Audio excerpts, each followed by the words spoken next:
Stage पर उतार देम, तोहर जवानी के गर्मी हम झाड़ देम।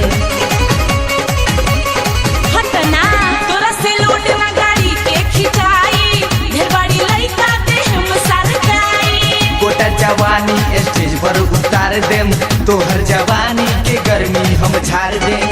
हम कुछ ना जाइबौ घर के, लेडी के तेल लगा के मारे छितार के, लेडी के तेल लगा के मारे छितार के, लेडी के तेल लगा के मारे छितार के।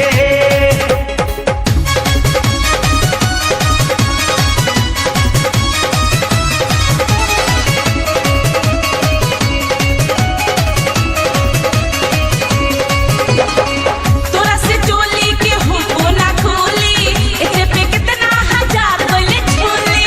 ढेर लल करली ते कर जनी हाला, मुस्तफा से तोहर पड़ल ना पाला। सुनना तोरा से चोली के हुको ना खोली, एकरे पे कितना हजार गइले छोली। ढेर लल करली ते कर जनी हाला, मुस्तफा से तोहर पड़ल ना पाला। चल जाएम हम इहो से लाला करके, लेडी के तेल लगा के मारे छितार के, लेडी के तेल लगा के मारे छितार के, लेडी के तेल लगा के मारे छितार के।